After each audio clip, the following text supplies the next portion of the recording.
Okay, everybody. So we're going to talk about the duration of status. We're going to talk about the F1 and the DHS lawsuit that's out. So for many, many years, right? For 30 years or more, if you came to the United States as an international student or exchange visitor, the government gave you one simple promise: stay as long as you are a student, right?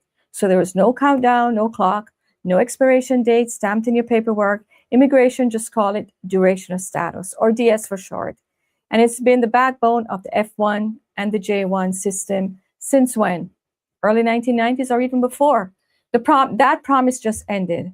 And now universities, unions, advocacy groups are now in federal court trying to stop it. I'm Carlene Ponente, an immigration attorney, and this is your Breaking Immigration News Update. Okay, so today we're going to break it down for you. The Department of Homeland Security new fixed term admission rule, the lawsuit that was just filed to block it, and most importantly, what it means for more than 1 million international students and exchange visitors who are living, studying, and working in the US. Okay, so what the rule actually does. So let's start with the rule itself, okay? So you need to understand what changed before you can understand why it's being challenged. So on July 17th of this year, DHS published a rule in the Federal Register, you know, that fancy place where rules are published. And it says that there was going to be a fixed time period of admission and an extension of stay for FJ non-immigrant visas, okay? So in plain English, it eliminates duration of status entirely. And it took effect on September 15, 2026. So it's about to take effect on September 15, 2026. So under DS and F1 students stay would be tied to their program. As long as they were enrolled and making normal progress, they were in status. And you all know this, no fixed end date. That same was true for the J1 exchange visitors, scholars, researchers, physicians in training, and for I-visa holders as well. Now, for journalists, you know, the I-visa is for journalists. Now, under the new rule, that framework is gone. So every F1 and J1 admission comes with a specific admit until date. So that's going to be stamped on the I-94. That's going to be on the I-94 form, and that might be stamped in your visa. The date runs through whichever comes first. So the program end date on the I-20 is going to determine when this ends. So now, there will be a 30-day grace period. People have asked me about that. There will be a 30-day grace period. And at the end, the visa holder, the journalists, the media, the representatives, they will be given a shorter window. For I-visas, they will be given a shorter period. So what happens when a student needs more time? Let's say a PhD student who has to finish everything in 5 years. Before this rule, that wasn't a problem. DS just continued. Now, before that fixed rule date runs out, the student has two options: file Form I-1539 USCIS, and they have to petition for extension of stay, and then they have to do that with USCIS. And so this is the part that you should make sure every designated DSO that they know about this. Every international student should really listen to what I'm saying right now. Okay, so this is important. Okay, if you miss that date, it's not going to be just a paperwork inconvenience. It's going to be an automatic status violation.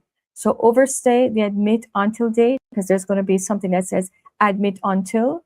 If you don't have an approved extension and you start accruing a lawful presence, that means you're staying illegally. That kind of thing will trigger a 3-year or even a 10-year bar. So this is really, really important. I want you to listen to this, okay? This is very, very important. DHS says the reason why they're doing this, because it's about national security, it's about visa compliance, it's closing what they call a program integrity gap, it's preventing people from using indefinite student status to remain in the country longer than, let's say, the program requires. But critics says that it swaps a system that worked for 3 decades for one that turns into just academic delays. And so instead of helping the student, now it's going to probably unhelp, right? And it's going to cause immigration violations. And these immigration violations have long consequences, life-altering consequences. Either way, this is going to affect more than 1 million people currently who are in F1 and J1 status, plus the F2 and J2 dependents, spouses and kids. It is one of the most consequential changes to the US visa system in a generation. But here's the good news, okay? They're suing to stop it. On August 18th, just 2 days ago, a coalition of organizations filed a federal lawsuit in the U.S. District Court for the District of Massachusetts, seeking to block the rule before it takes effect September 15th. So who is in this coalition? Not just one university, a broad alliance. NAFSA, the Association of International Educators, the largest professional organization for international education in the country, the President's Alliance on Higher Education and Immigration. You have there, you're going to the Association of Independent Colleges and Universities in Massachusetts, the American Federation of Teachers, a global labor organization, the United Auto Workers, UAW, which is local, which means because UAW represents students, researchers, and teaching assistants at different universities, and also the new guild, CWA, representing journalists, which explains why the e-visa provision is also part of the fight too. Alongside this, the coalition filed a motion for a preliminary injunction asking the court to freeze the rule immediately before it ever takes effect, rather than letting it go live and then sorting out the legal questions afterwards. This is a significant, aggressive opening move, and it tells you, the plaintiff, believe the harm here is immediate to our students and in some cases irreversible. So what's the legal argument? What are they saying? It's saying that the same federal law that governs how agencies are allowed to write regulations. So this is what the complaint is saying. It failed to assess the rule's costs and benefits before finalizing it. It didn't engage with the public to get comments before it received, before it started making the rules. And they should have gotten comments from university students and employers. They didn't seriously consider how burdensome it would be for students and even for the universities. And also, it exceeded the authority that Congress actually gave DHS to regulate admissions in the first place. So those are good arguments. And so if the court decides that it agrees with one or two of those arguments, that's enough to get the rule vacated or enjoined under the APA. And that isn't a fringe legal theory. It's the same playbook that stopped a long list of federal regulations from both parties over the last decade. So one of the directors put it bluntly in a statement saying, a solution in search of a problem. Morning, he was saying that it's going to undermine the contributions of international students that you all make to American colleges and universities. And this is strong. It reflects how high the stakes are, and not just for individual students, but for the university as well. So what does this mean for you? So if you're an F1 student or a J1 scholar, or you're an employer with an international talent and staff, the lawsuit doesn't just pause the calendar. September 15th effective date is still on the books today. A preliminary injunction motion has been filed, but as of today, the court has not ruled on it. Do not assume that the rule is frozen. Plan it as if it's going into effect. Until you hear otherwise from a credible source, from your school's international office or from your attorney, you have to just treat it as if it's going to be in effect. If you're in the country on a DS before September 15th, the rule includes transition provisions. You keep your current status through your program up to 4 additional years on the specific conditions. But that protection is not unconditional. 2 things can pull you out fast: filing for an extension before the effective date or traveling internationally. If you leave the US and come back after September 15th, you will likely be readmitted under the new rules, not the old DS rules. So international travel is now a decision with real immigration consequences and not just logistics, okay? So think carefully before booking a trip home and talk to your school's international students office. I know a lot of you have asked me about travel. If you don't need to travel, please do not travel. If you're new to the F1 or J1 status on or after September 15th, get comfortable with this one phrase, admit until, okay? So there's going to be a date, and that date on your I-94 is now the single most important number in your file. Doctoral students in particular need to plan around it now. The 4-year cap applies to each admission period, not your total years of studies, okay? So remember that you would have to file an extension if the program is up, and that in your timeline, you got to build it around your, if you have an exam or so on, you have to build everything around that. Okay. And for OPT and OPT, post-completion work authorization has usually run on its own separate timeline. But under the new system, it will require its own extension filing tied to your admission until date. So if you're a student planning to work after graduation under the OPT, this is exactly the kind of detail where a missed deadline turns into a violation. So don't leave this until the last minute, okay? And then for our DSOs and the HR teams managing international employees, this is also significant.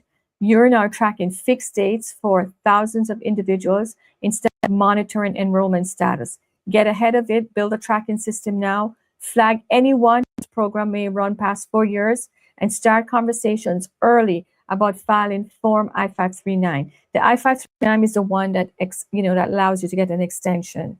So if you're anywhere close to your admit until date and you're not certain what the options are, talk to your attorney, talk to your DSO, okay? The difference between filing an extension is a few weeks early versus a few days late. So the difference between staying in lawful status and accruing unlawful presence that can bar you from returning is right there. Just make sure you do the extension on time. This is really, really important. So there are two more things that we want to mention.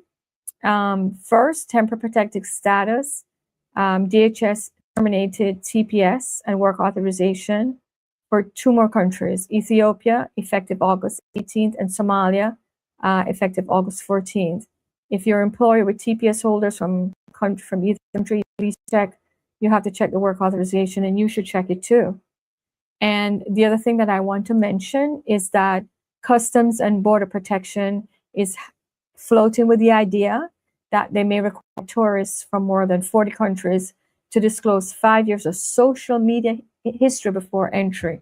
And it's just a proposal. It's not a final rule, but it's a signal of where visa and visa entry may be headed. Okay, so now where do we go from here? A few things that you need to remember. Watch out for the ruling on the preliminary injunction motion, and we'll keep you up to date. Remember now that we're saying if the court grants this lawsuit that was just filed against DHS, then you will be able to stay in the United States during the DS, the duration of status. And if the court denies it, the rule takes effect, you can only stay until the designated date, which you're admitted to the US. So make sure you keep in touch with us and keep up with your international student office and find out what's going on, okay? And I want to address the question again that a lot of you keep asking, is it okay for me to travel? So if you don't need to travel, don't travel. I know that some people have said, hey, I have a situation where, I have a medical problem and I need to travel. If you can resolve the medical issue here, because I think most times when you're here, you have to get a medical insurance. If you can resolve it here, don't travel. Of course, if you need to travel then for a medical issue and it's life or death, then you should travel. But remember that on your way back, when you get that stamp in your passport, the stamp is going to say admit until, and a specific date will be put there. It might not be DS, but at the end of the day, I know your health is more important than anything else. So we're going to look for some, see if we have any questions here. And I see that a lot of people joined us. We're so happy that you're here. So tell us, where you're joining us from, if you can. Just write it in the comments. Tell us where you're from. I love to hear where you're from, where you're listening to us, and and tell us a little bit about yourself. Where you're joining us from, what time it is, because here it's 7:45. but I know that you're joining us from different parts of the country or different parts of the world. And then I also know that some people, it's morning time in some countries.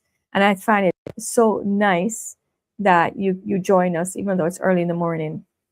Okay, I don't really understand this question about the CPT. Maybe you can write it again, and so I can try. Is the Congress for North Austin? I'm not sure what it's saying. Maybe you can help us too. Okay, here's somebody that says, I filed for my OPT in March. I finished my biometrics in April, and you have nothing yet. Okay. So I know that things have been taking a long time now for the OPT. So if your case is still pending, reach out to USCIS and find out what's going on. Okay, they will answer the phone and they will tell you what's going on. You could ask to speak to a supervisor, and the supervisor will call you back. And I've always said it: talk to your congressperson in charge of your area to see if they can also help you out. Talk to your employer to see if they can also write a letter saying how important you are to them and that you need to start working. And all of this is important. Somebody has said, it's been 180 days for my initial OPT and still no response. I raised an e-request, I emailed DSO, and I'm unable to pay premium processing. Well, I would just keep on calling. Now, they say, is it really true that cases get resolved? Yes. I've had people write to me back, emailing me, calling me to tell me that their cases were resolved after they did what we said. They called USCIS, they emailed USCIS, they wrote letters to USCIS, they had their DSO helping them, they had their employers to be writing letters, and they got it. Is there any of you here listening, the ones who have written to me and told me that you got your case resolved? Please send us a comment and tell us that you got it, so we can hope to everybody else who's waiting, because I know that some of you who have gone through some really tough times, and then you were kind enough to write me back and say, hey, look, I got it resolved, I got my OPT, everything got resolved. If you're in that situation, you're listening to us and you're here with us, please write and tell us about it. Okay, another question says, I worked more than 24 hours 1 week during my study. Will it affect my PR? Okay, so remember, if you're on F1, you have to be careful. Okay, you're not supposed to work on an F1. Wait until you get an OPT and then you can work. Okay, that's important. Okay, you want to know who is the congressperson for North Austin? Okay, I'll look it up for you and let you know. And then another question, Hitman is asking, where can we find the email address? Okay, so it all depends. If you have an account, a USCIS account, first of all, if you guys don't have a USCIS account, you should open one. If you have a USCIS account, there is an email there that has you, and there is somewhere there on the portal of the USCIS account where you can actually share. You can actually share a question, and they will answer it for you. And it does work. It may take a couple times, but it does work. Okay, so. All right, what is the other question?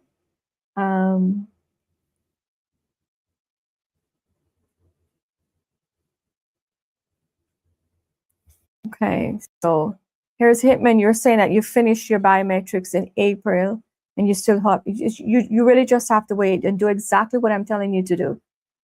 Reach out to USCIS, do the calls, ask to speak to a supervisor, ask your congressperson to call, ask your future employer to call it. I can't repeat it enough, because the thing is that under this administration, things are taking a lot longer. Remember what I told you. I told you that they're checking your social media, they're checking your backgrounds a little bit more, and especially for international students. So that's why things are taking longer. And I know that you are accustomed to getting things quickly. I know that. So you have to hang in there, you will get it. Like I said, there are other people who applied and they did get it. All right? Okay, so we're going to go ahead and close off for now. And if you have any more questions, try to go to our link and reach out to us, and we'll help you. Okay? So we'll talk to you tomorrow. And thank you for joining us today.